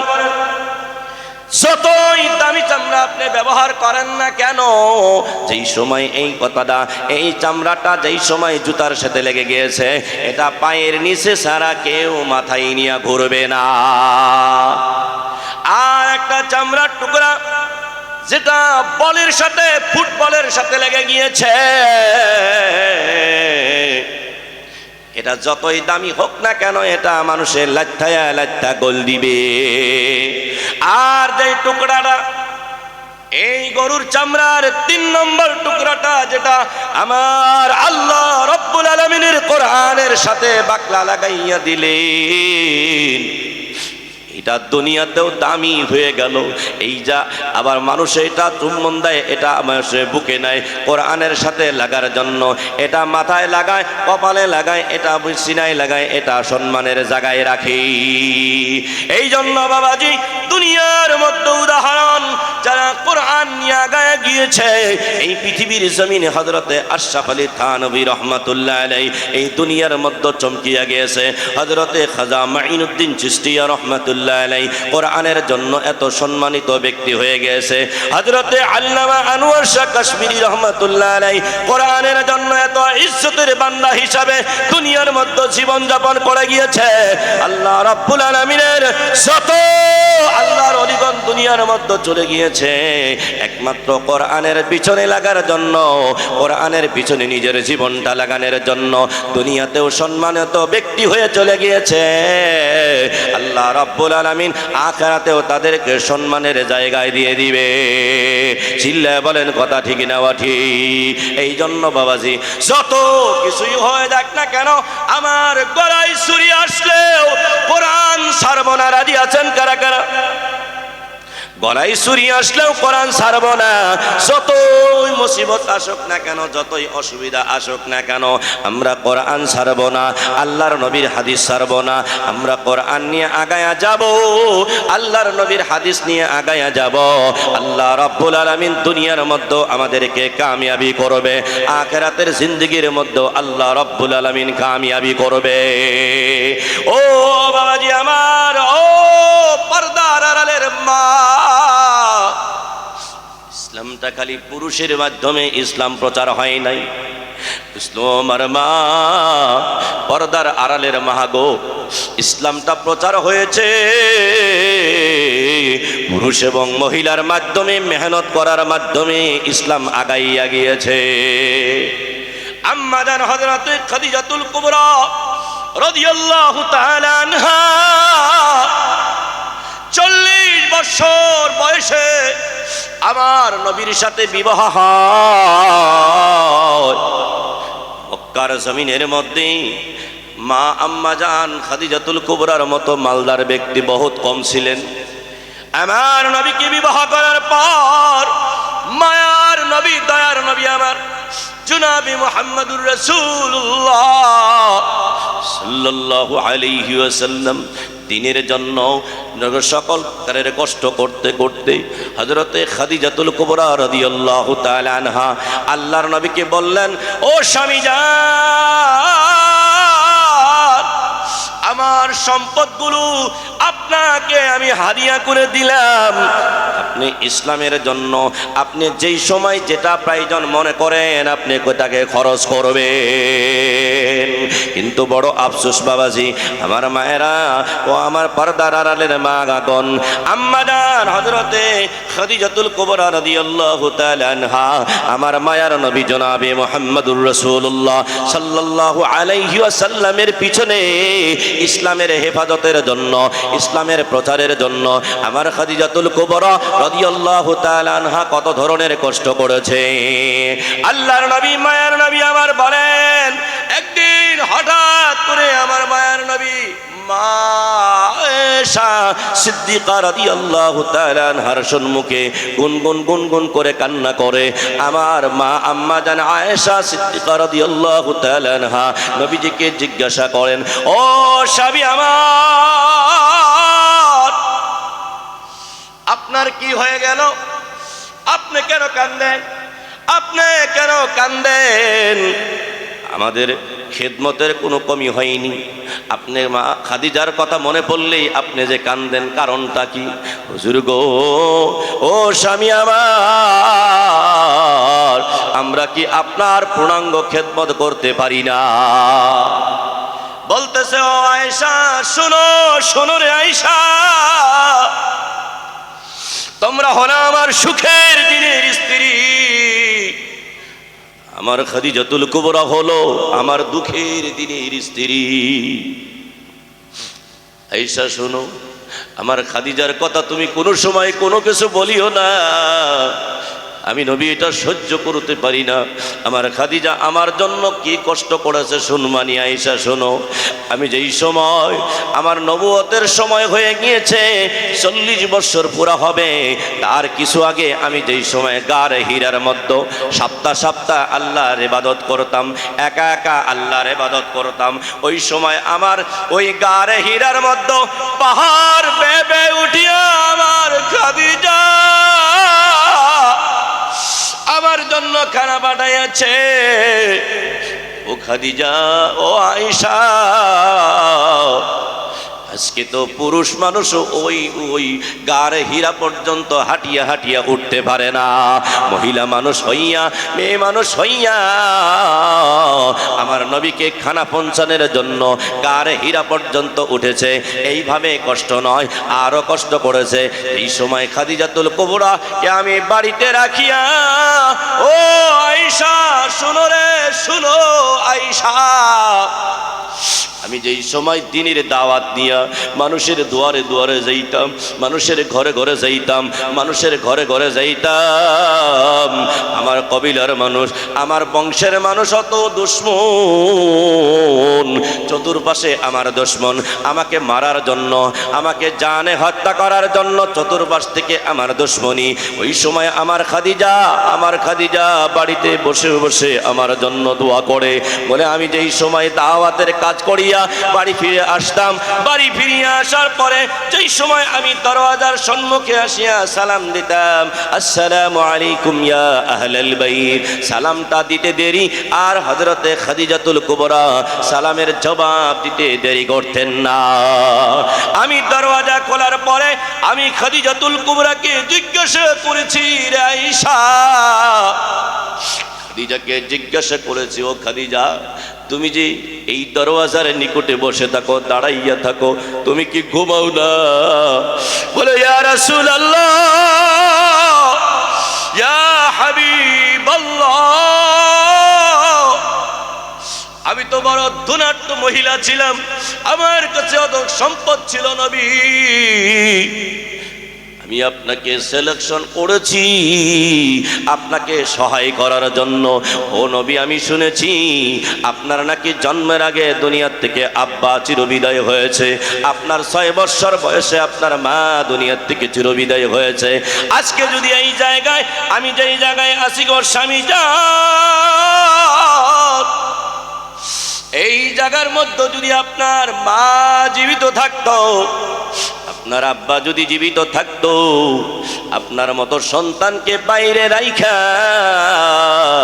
ওই মা আর বাবা কখনো ঘুম আসতো না। ও নবী,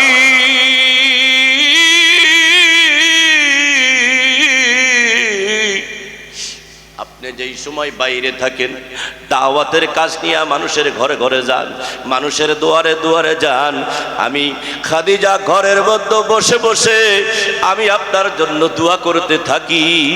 যত সময় পর্যন্ত আপনি বাড়ি ফিরেন না, তত সময় পর্যন্ত আমি খাদিজা ঘুমাই না, আমি আপনার জন্য দোয়া করতে থাকি আর আল্লাহর কাছে দোয়া করতে থাকি, কোনো দুশ্মন যেন আমার স্বামীরে কোনো আঘাত করে না, কোনো দুশ্মন যেন আমার স্বামীকে মারে ফেলে না, কোনো দুশ্মনে যেন আমার স্বামীকে কোনো কষ্ট দেয় না, এই দোয়া আমি আমার আল্লাহর কাছে করতে থাকি। আল্লাহর নবী বলেন, ও আয়েশা,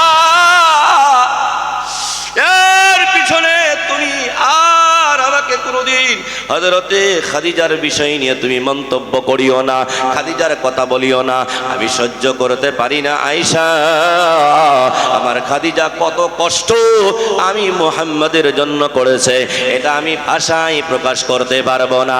এই জন্য খুশি হইয়া আমার আল্লাহ রাব্বুল আলামিন আর হযরত খাদিজাতুল কুবরা রাদিয়াল্লাহু তাআলা আনহাকে আল্লাহ রাব্বুল আলামিন সালাম দিয়ে দিয়েছেন। সিল্লা বলেন সুবহানাল্লাহ। আর আমার ইসলামের জন্য কুরবানি সাহাবায়ে কেরাম এমন এমন কুরবানি দিয়েছেন, এক একটা কুরবানি বলতে গেলে আমার ভাইয়েরা, আমার পর্দার আড়ালের মা গো, এক একটা কুরবানি বলতে গেলে চোখের পানি জারজার করে চলে আসে। আমার মায়ার নবী, দয়ার নবী, আমার জনাবে মুহাম্মদুর রাসূলুল্লাহ সাল্লাল্লাহু আলাইহি ওয়াসাল্লাম উহুদের যুদ্ধের মধ্যে যেই সময় গিয়েছে, আমার মায়ার নবী, দয়ার নবী জনাবে মুহাম্মদুর রাসূলুল্লাহ দান্দান মোবারক শহীদ হয়েছে। এই যুদ্ধের ঘটনার মধ্যে একটা ঘটনা ঘটিয়া গিয়েছে। এই যুদ্ধের মধ্যে আমার মায়ার নবীর খবর এমন ফেলায়া দিয়েছে, প্রচার করে দিয়েছে, শয়তান বেঈমানেরা বলে নবীজি নাকি আর মুহাম্মদ নাকি দুনিয়ার মধ্যে জিন্দা নাই, নবী দুনিয়ার থেকে শহীদ হয়ে গেছে, দুনিয়ার মধ্যে মুহাম্মদ জিন্দা নাই, আর ইসলাম জীবিত থাকবে না। এই কথা এক মহিলা শুনিয়া বিনা বিনা কান্না আরম্ভ করে দিয়েছেন। ওই মহিলা একটা তীর আনিতে গিয়ে যেই রাস্তার থেকে উহুদের যুদ্ধ থেকে ঘুরে আসবে, ওই রাস্তার মধ্যে তিন আলি একটা রাস্তার মধ্যে দাঁড়াইয়া মহিলা বিনায়া কাঁদছে। কাঁদতে কাঁদতে একটু পরে একটা কাফেলা আসছে, সাহাবায়ে কেরামের একটা কাফেলা আসছে, জিজ্ঞাসা করেছে, ও সাহাবায়ে কেরাম, ও সাহাবায়ে কেরাম গো, আপনারা বলেন তো, বলেন আমার নবী কেমন আছে? সাহাবায়ে কেরাম বললেন, আপনার নবী তো ঠিক আছে, কিন্তু আপনার স্বামী এই দুনিয়া থেকে, আপনার স্বামী চিরবিদায়। মহিলা বলতেছে, না না না, আমি আপনাকে এই কথা জিজ্ঞাসা করি নাই, ও সাহাবাইগণ, আমি এই কথা জিজ্ঞাসা করি নাই আমার স্বামী কেমন আছে, আমি এই কথা জিজ্ঞাসা করেছি, বলেন তো, বলেন আমার নবী কেমন আছে? সাহাবায়ে কেরাম বললেন, নবী তো ঠিক আছে, কিন্তু আপনার স্বামী দুনিয়ার থেকে চিরবিদায় হয়েছে। এই মহিলা বললেন, একটু আগে আরো একটা কাফেলা আসলো, জিজ্ঞাসা করলেন, ও সাহাবায়ে কেরাম গো, আপনারা বলেন আমার নবী কেমন আছে? সাহাবায়ে কেরাম চোখের পানি জারজার করে ফেলছে আর বলছে, ও মহিলা, নবী তো ভালো আছে, কিন্তু তোমার বড় ছেলে আর এই দুনিয়াতে জিন্দা নাই। মহিলা বিনায়া কান্দে বলে, না না না, আমি তো এই কথা জিজ্ঞাসা করি না, আমি তো এই কথা জিজ্ঞাসা করেছি, বলে আমার নবী কেমন আছে? মহিলার কান্না আরো বৃদ্ধি হয়ে গেল। একটু পরে আরো একটা কাফেলা আসলো, জিজ্ঞাসা করলেন, ও সাহাবায়ে কেরাম গো, বলেন তো, বলেন আমার নবী কেমন আছে? সাহাবায়ে কেরাম জবাব দিয়া বললেন, নবী তো ঠিক আছে, কিন্তু আপনার মাঝো ছেলে আর দুনিয়াতে জিন্দা নাই। মহিলা চোখের পানি জারজার করে ফেলছে আর বলতেছে, না না না, আমার মাঝো ছেলে কি হয়েছে এই খবর শুনতে চাই নাই, আপনারা বলেন তো, বলেন আমার মায়ার নবী কেমন আছে? মহিলা চোখের পানি জারজার করে ফেলে আর বলতেছে, ও সাহাবারে, আপনারা বলেন আমার নবী কেমন আছে? সাহাবায়ে কেরামের জবাব বন্ধ হয়ে যায়। বিনায়া কান্দে আর বলে, আপনার মাঝো ছেলে দুনিয়াতে নাই, নবী ভালো আছে, কিন্তু আপনার মাঝও ছেলে দুনিয়াতে নাই। একটু পর বিশ্ব নবী জনাবে মুহাম্মদুর রাসূলুল্লাহ, জনাবে মুহাম্মদুর রাসূলুল্লাহ সাল্লাল্লাহু আলাইহি ওয়াসাল্লাম রাস্তা দিয়ে আসতেছে, এক কদম দুই কদম করে করে মহিলার সম্মুখে হাজির হয়ে গেল। মহিলা বলতেছে আসসালামু আলাইকুম, সালাম দিয়া বললেন ওগো নবীজি,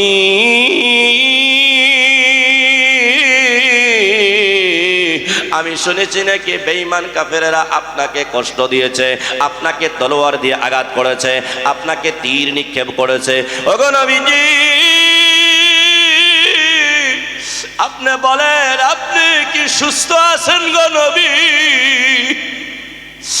মহিলা চোখের পানি জারজার করে ফেলে আর নবীকে জিজ্ঞাসা করতেছে হুজুর গো, আপনাকে বেঈমান কাফেরেরা কষ্ট দিছেনি? আপনাকে বেঈমান কাফেরেরা কোন জায়গায় কষ্ট দিয়েছে? আপনাকে কোন জায়গায় তীর নিক্ষেপ করেছে? আপনাকে তীর দিয়া কোন জায়গায় আঘাত করেছে?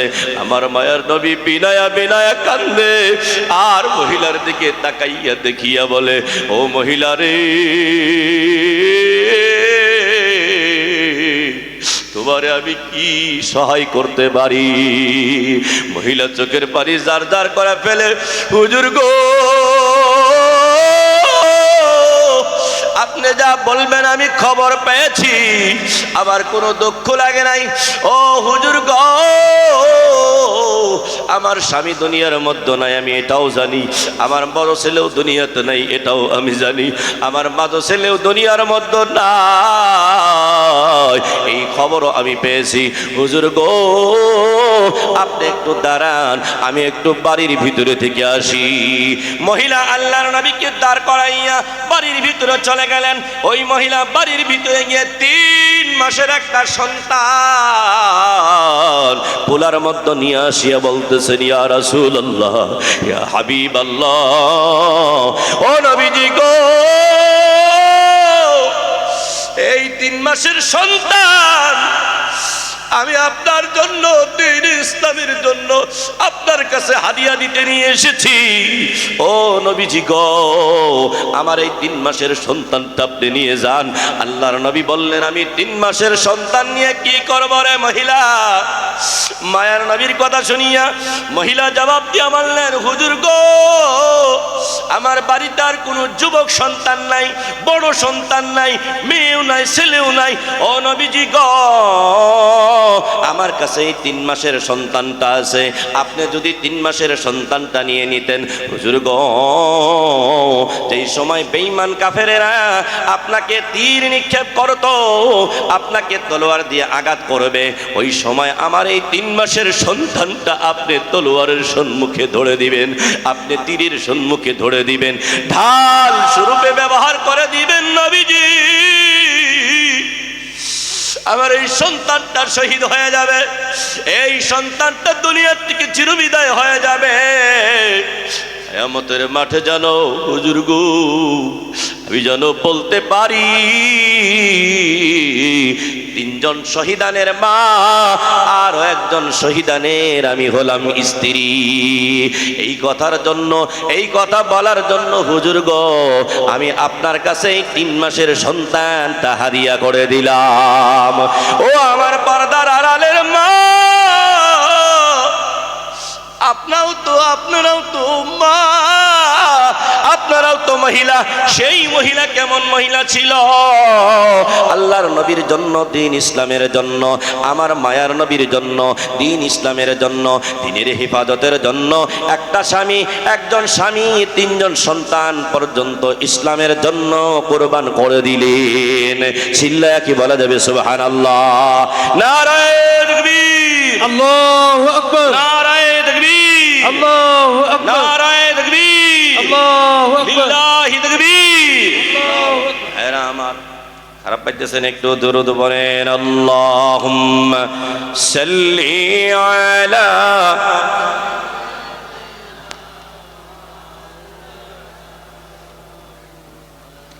وعلى آل سيدنا مولانا محمد।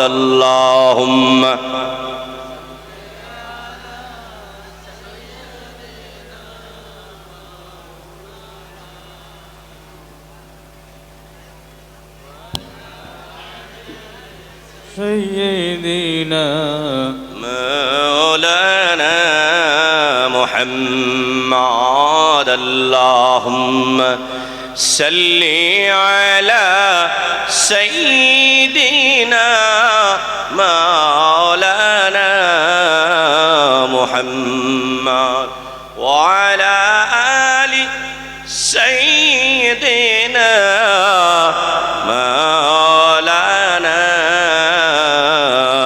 محمد ও বাবাজি আমার আল্লাহর নবী মায়ার নবী জনাবে মুহাম্মদুর রাসূলুল্লাহ ইসলামের জন্য এত কুরবানি, সাহাবায়ে কেরামের এত কুরবানি, ও মহিলাদের এত কুরবানি, সাহাবাদেরও কুরবানি, সাহাবীদেরও কুরবানি, সাহাবিয়াদেরও কুরবানি ছিল। ও বাবাজি আমার মুসলমান, আমরা একটু অন্তরের কর্ণ লাগাইয়া শুনি, আমরা একটু প্রাণ খুলিয়া শুনি, আমরা একটু কান খুলিয়া শুনি, আমরা একটু দিল লাগাইয়া শুনি সাহাবায়ে কেরামের কি কুরবানি ইসলামের জন্য দিয়েছেন। ও আমার পর্দার আড়ালের মা, ও যুবক ভাইয়েরা, মুরব্বী বাবাজি গণ, এই দারুল ইফতার দ্বারা ইসলামের হেফাজত করা যাবে না নাই? কথা বলেন, কথা বলেন, হেফাজত করা যাবে না নাই? ও বাবাজি আমার, এলাকার মধ্যে যুবক, এমন এমন যুবক আছে যারা ড্রাগসের মধ্যে লিপ্ত আছে, যারা গুটকার মধ্যে লিপ্ত আছে, সিগনেচার খাওয়ার মধ্যে লিপ্ত আছে, বিভিন্ন ধরনের নিশাদ্রতীয় দ্রব্যের মধ্যে লিপ্ত আছে না নাই? আপনারা যুবক যদি একবার আগাইয়া আসে, বড় আফসোসের সহিত এই কথা বলতে বাধ্য হলাম। কারণটা হলো বাবাজি, আজকের জামানায় যে ছোট্ট ছোট্ট মেয়েরা স্কুলে যায় তারা আজকে গুটকা খায়, নাউজুবিল্লাহ। এক জামানা ছিল ছেলেরাও খায় নাই, ছেলেরাও খায় নাই, আজকে ছেলেরাও খায়, মডার্ন হয়েছে, ডিজিটাল হয়েছে, ছেলেরাও খায়, মেয়েরা খায়। ড্রাগস থেকে যদি মুক্ত করতে চান, আপনার সন্তানকে আপনি হেফাজত করতে হবে। আপনার 10টার পরে দেখতে হবে, 9টার পরে দেখতে হবে আপনার ছেলে কোন স্যারেলিতে আড্ডা মারে, কোন তিনালিতে আড্ডা মারে, কোথায় আপনার সন্তান কোথায় কি করছে। আপনি যদি খবরটা নেন গো বাবাজি, একটা দিন আসবে আপনি চেষ্টা করলেও এটা বন্ধ করতে পারবেন না। এই দারুল ইফতার যদি সদস্যগণ যদি অ্যাক্টিভ হয়ে যায়, একসাথে যদি একমত হয়ে যায়, বলে আমরা 250 সদস্য আছি, আমরা 250 সদস্য, যে কোনো সদস্য যে কোনো সন্তানকে গুটকা খাইতে দেখবো তো সঙ্গে সঙ্গে ধরে ফেলবো, যে কোনো সময় কোনো ড্রাগসের মধ্যে দেখলে ধরে ফেলবো। যদি আমরা অ্যাক্টিভ হয়ে যাই, 250 সদস্য যদি অ্যাক্টিভ হয়ে যায়, আর দারুল ইফতার নামে যদি তারা চালাইয়া দেয়, এই মিশন যদি চালাইয়া দেয়, বলে এলাকার মধ্যে আমরা এলাকাটা, এই বগরিগড়ি এলাকাটা আমরা ড্রাগস মুক্ত বানাবো, গুটকা মুক্ত বানাবো, সিগনেচার মুক্ত বানাবো, মদ মুক্ত বানাবো, হারাম মুক্ত বানাবো, সুদ মুক্ত বানাবো। এই চেষ্টা যদি দারুল ইফতার থেকে নেয়, আপনারা কারা কারা আছেন তাদের সহযোগিতা করবেন? 2 হাত উঁচু করে দেখাইয়া দেন। নারায়ে তাকবীর, নারায়ে তাকবীর, লিল্লাহি তাকবীর। ও বগরিগড়ির মুসলমান, অন্তরের কর্ণ লাগাইয়া শুনুন। ও বাবাজি, আপনি 100 বিঘার জমিন বানাইয়েছেন, একটা মদাবী সন্তান রেখে গিয়েছেন, আপনি 1 বিঘা জমিনও আপনার কাছে নাই, বাড়িতে থাকার মতো 1 কুয়া আপনার মাটির বাড়ির ভিটি আছে, কিন্তু আপনার সন্তানটা সুযোগ্য বানাইয়েছেন, উচ্চ শিক্ষায় শিক্ষিত বানাইয়েছেন, দিনদার বানাইয়েছেন, ইসলামিক কালচার শিখাইয়েছেন, আদর্শ শিক্ষা দিয়েছেন, আপনি তাকে সহি তরবিয়ত করেছেন, তাহলে এই সন্তান আপনার জন্য সুসন্তান হয়ে যাবে। আপনি যেই সময় এই দুনিয়ার জমিন থেকে চিরবিদায় হয়ে যাবেন, আপনার সন্তানে দোয়া করবে, রব্বির হামহুমা কামা রব্বায়ানি সগীরা। চিল্লায়া কি বলে দেবে সুবহানাল্লাহ। আপনার সন্তানে দোয়া করবে, ও বারে এলাহি আমার মা বাবাকে আল্লাহ তোমার জান্নাতের মধ্যে এমন ভাবে সুন্দর জায়গা দিও সেইভাবে আমাকে আমার মা ছোট্ট অবস্থায় আমাকে লালিত পালিত করেছে। ও দয়ার মালিক, আমার মা বাবাকে তুমি জান্নাতের মধ্যে শান্তিতে রাখিও। আর যদি একটা কুসন্তান বানাইয়া যান, 100 বিঘা জমিন বানাইয়া দিয়েছেন, আপনি লক্ষ লক্ষ কোটি টাকার মালিক বানাইয়া আপনার সন্তানটা যদি সুযোগ্য বানাইতে পারে নাই, আপনার সন্তানটা যদি আপনি ভালো সন্তান বানাইতে পারেন নাই, আপনার সন্তানটা যদি দিনদার সন্তান বানাইতে পারেন নাই, আপনার সন্তানটা যদি তরবিয়ত দিতে পারেন নাই, সঠিক পদ্ধতিতে তাকে ইসলামিক কালচারের মধ্যে চালাইতে পারেন নাই, তাহলে আপনি মরে যাবেন। আপনার এই সন্তান 1 বিঘা 2 বিঘা 3 বিঘা করতে করতে 100 বিঘা জমিন পর্যন্ত বিক্রি করে জুয়া খেলবে। কথা বলেন ঠিক না ঠিক? এই জন্য বাবাজি গো, পা দুটো আগাইয়া দেন, পা ধরে ধরে বলে যাব, বলে সুসন্তান বানানোর জন্য রাজি কারা? তারা একটু 2 হাত উঁচু করে দেখাইয়া দেন। নারায়ে তাকবীর, আল্লাহু আকবার, লিল্লাহি তাকবীর, আল্লাহু আকবার, নারায়ে তাকবীর, আল্লাহু আকবার, লিল্লাহি তাকবীর। আল্লাহু আকবার। সন্তান বানাবেন, সুসন্তান বানাবেন তো ইনশাআল্লাহ। ও বাবাজি, সুসন্তান বানাবেন তো ইনশাআল্লাহ। এই বকরি গরুর মধ্য থেকে আমি কয়টা বস্তু আপনাদের কাছে ওয়াদা নিব, আপনারা ইনশাআল্লাহ 2 হাত উঁচু করে ওয়াদা করবেন। হাত উঁচু করে বলেন, ইনশাআল্লাহ আমরা এই এলাকার মধ্যে মদ বিক্রি করতে দিব না, আমরাও নিজেরাও বিক্রি করব না, আমরাও এখানে আমাদের ছেলে সন্তানদেরকে খাওয়াবো না, আমরা গাঞ্জা খাইতে দিব না, আমরা ড্রাগস খাইতে দিব না, আমরা গুটকা খাইতে দিব না, আমরা শিকড় খাইতে দিব না, আমরা সুদ খাইতে দিব না, আমরা হারাম খাইতে দিব না। এতগুলো খারাপ কাজকে আমরা বিরোধিতা করার জন্য ইনশাআল্লাহ আমরা এই দারুল ইফতার সাথে সবাই আছি। নারায়ে তাকবীর, নারায়ে তাকবীর, নারায়ে তাকবীর। আল্লাহ, হাত নামাবেন না। আল্লাহ, এই সঠিক নিয়তে যারা তওবা করেছে আল্লাহ তুমি এদের হাতকে তুমি কবুল করে নাও, তওবাকে তুমি কবুল আর মঞ্জুর করে নাও। সবাই বলেন আমিন। ও বাবাজি, কোন কথাই ছিলাম? সুসন্তান যদি বানাইয়া যাইতে পারেন, তাহলে দুনিয়ার মধ্য থেকে যেই সময় সুসন্তান বানাইয়া আপনি দুনিয়ার থেকে চলে যাবেন, আপনার সন্তান আপনার জন্য দোয়া করবে। আর যদি আপনি সুসন্তান বানাইয়া যাইতে পারেন না, তাহলে বাবাজি এই আশা করা যাবে না যে আমি 100 বিঘার জমিন মালিকি বানাইয়া আসছি, আমার 100 বিঘার জমিন বোধহয় 50 বিঘা আমার সন্তানে বোধহয় কোনো ভালো কাজের মধ্যে লাগাইয়া দিয়েছে। এই আশা কখনো করা যাবে না। এই জন্য বাবাজি গো, আপনার আমার সন্তানকে সুশিক্ষায় শিক্ষিত বানাইতে হবে, ইসলামিক কালচার শিখাইতে হবে, দিনদার বানাইতে হবে। এই দিনদার বানানোর জন্য, এই সুশিক্ষায় শিক্ষিত বানানোর জন্য, এই আল্লাহওয়ালা বানানোর জন্য, আল্লাহর দ্বীনের উপরে চলনেওয়ালা বানানোর জন্য, এলাকাটাকে ভালো বানানোর জন্য এই দারুল ইফতার প্রয়োজন আছে। আমরা সবাই স্বীকৃতি দিয়েছি। তাহলে এই দারুল ইফতার কাজের জন্য আমরা সর্বাঙ্গীন সহযোগিতা করব ইনশাআল্লাহ। আবারও একবার হাত উঁচু করে দেখাই, করবেন তো ইনশাআল্লাহ? করবেন তো ইনশাআল্লাহ? ও বাবাজি আমার, এই দুনিয়াটা মিছা মায়া,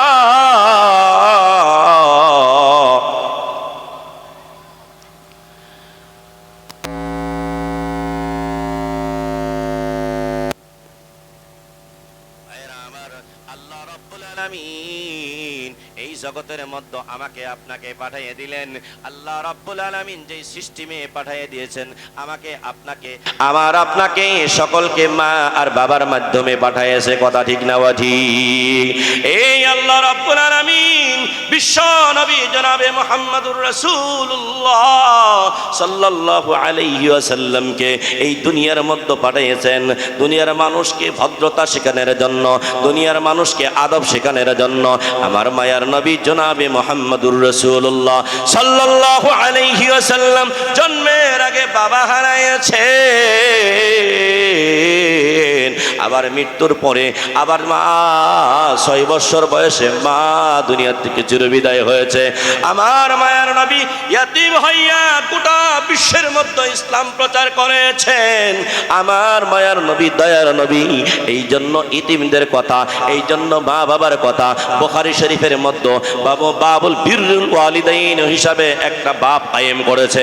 মুসলিম শরীফের মধ্যে আছে, তিরমিজির মধ্যে আছে, হাদিসের বেশিরভাগ কিতাবের মধ্যে ওয়ালিদাইন সম্পর্কে, বাচ্চার প্রতি, সন্তানের প্রতি যেরকম ওয়ালিদাইনের হক আছে, ওয়ালিদাইনের কাছে, মা বাবার কাছে আবার সন্তানের হক রয়েছে। ও বাবাজি, সন্তানের জন্য, বাবা মার জন্য যেটা হক, আপনার সন্তানকে আপনি সুসন্তান বানাইতে হবে, আপনি ভালো একটা নাম রাখতে হবে, উচ্চ শিক্ষায় শিক্ষিত, ভালো শিক্ষায় শিক্ষিত বানাইতে হবে। এগুলো আরো কিছু দায়িত্ব আছে সুসন্তান বানানোর জন্য। যত দায়িত্ব আছে একজন মা আর বাবার জন্য, এটা কর্তব্য। এটা যদি না করে আল্লাহর কাছে জবাব দিতে হবে। আবার বাবাজিও, যারা আমরা সন্তান, আমাদের মা আর বাবার প্রতিও কিছু হক রয়েছে। আমরা যদি সেই হকগুলো আদায় না করি, আল্লাহ রাব্বুল আলামিন কঠিন কিয়ামতে ওই মা বাবার নারাজগির জন্য, অসন্তুষ্টির জন্য আমি আপনাকেও আল্লাহর জাহান্নামে দিয়ে দিবে। আমার ভাইরা, আমার যুবক ভাইরা রে, আমি আপনাদেরকে বলতে চাই, এই জগতে যাদের মা আছে, যাদের বাবা আছে, বাবা তাদেরকে এই ফিলিংস হবে না, তাদের এটা ভালো মন্দ কিছুই বুঝতে পারবে না। যাদের এই জগতে বাবা নাই, মা নাই, তারা একটু হাত উঁচু করে দেখান। যাদের এই জগতে মা নাই, বাবা নাই, তারা একটু হাত উঁচু করে দেখান। যাদের বাবা ইন্তেকাল হয়েছে বা মা ইন্তেকাল হয়েছে, তারা এখানে উপস্থিত যারা আছেন, ও বাবাজি, যাদের মা নাই, বাবা নাই, তাদের অন্তরের বেদনা আমার আল্লাহ ছাড়া আর কেউ বুঝে না।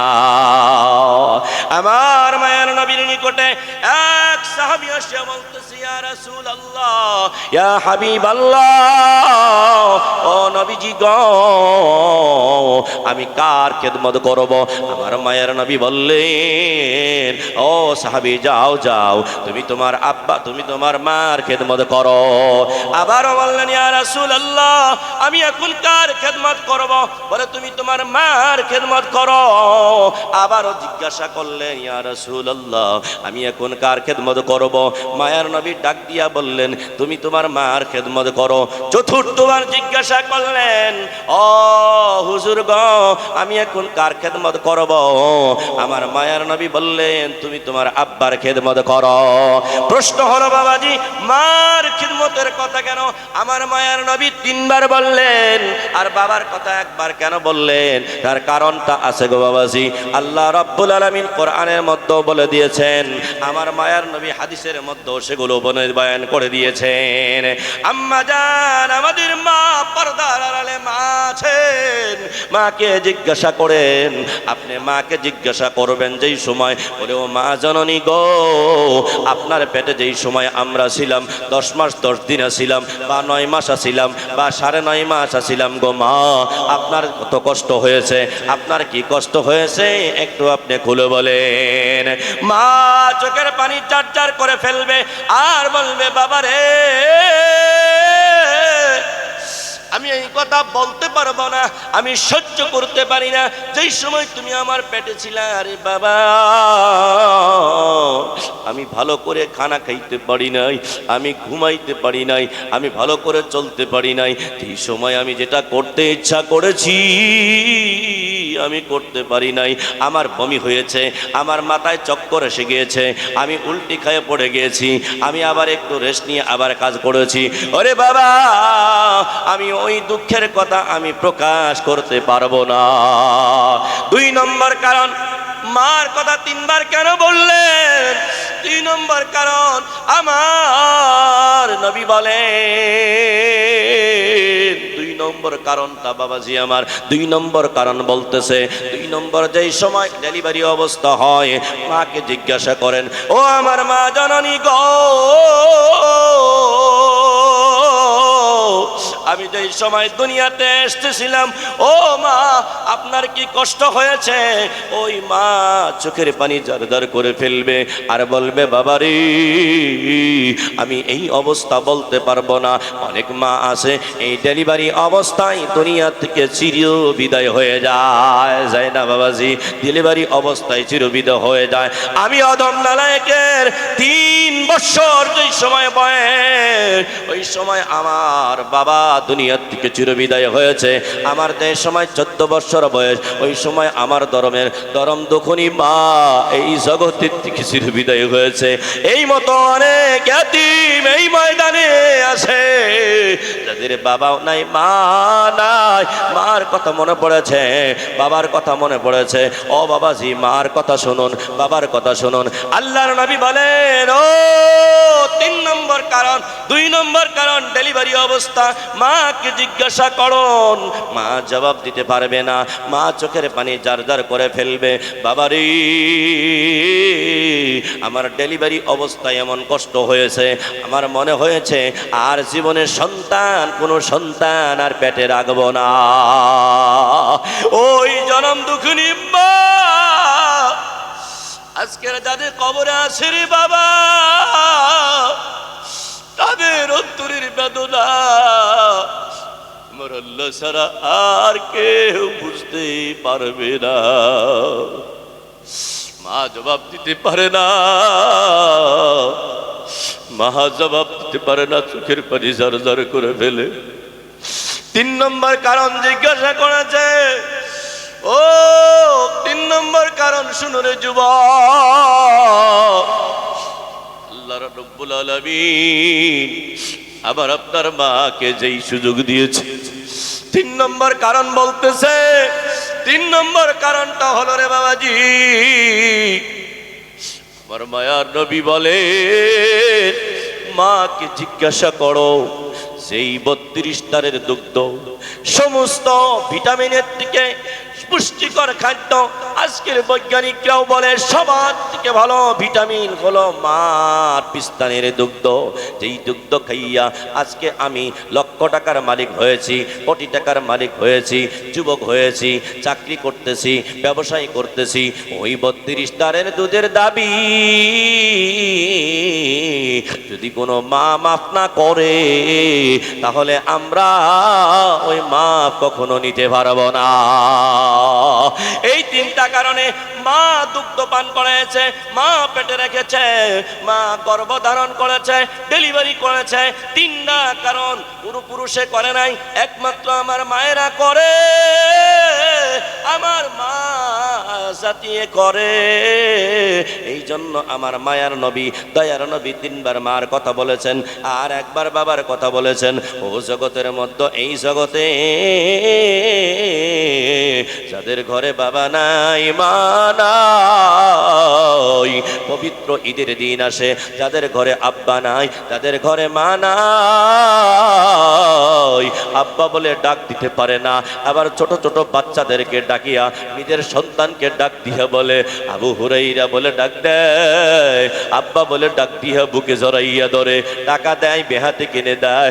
আর বাবার ডাকের যে মধুর ডাক, আব্বা বলে ডাকতো, বাবা বলে ডাকতো, এই ডাকের খিদার নিবারণ তার মিটায় না।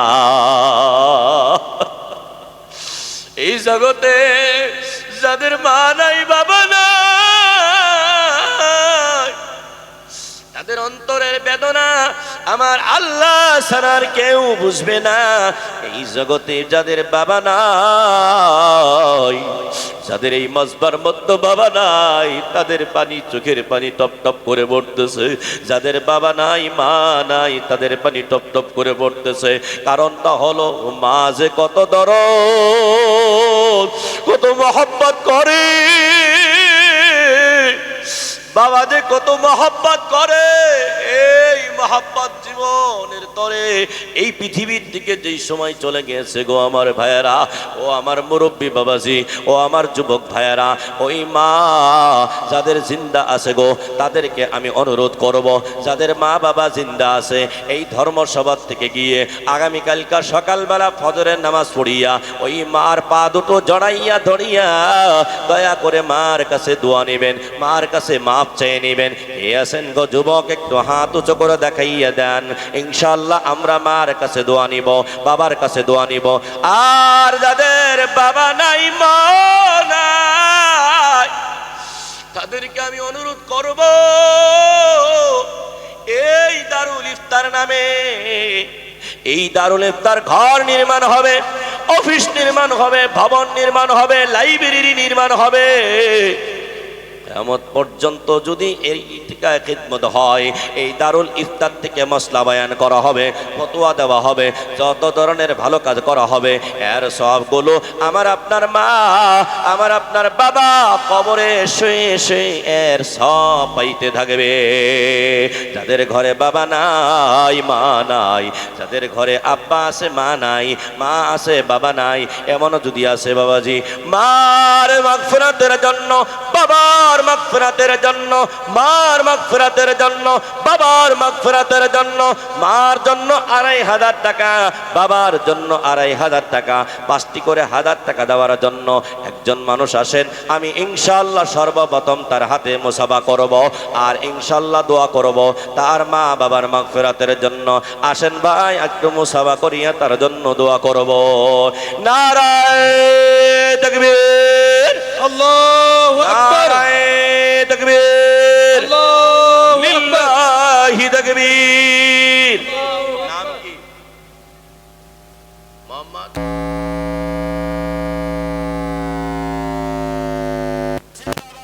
জিন্দাবাদ, নারায়ে তাকবীর, আল্লাহু আকবার, লিল্লাহি তাকবীর। আল্লাহু আকবার। শুকরুল ভাইয়ের জন্য একটু হাত উত্থাপন করে দোয়া করেন, আল্লাহুম্মা আমিন। ربنا ظلمنا أنفسنا وإن لم تغفر لنا وترحمنا لنكون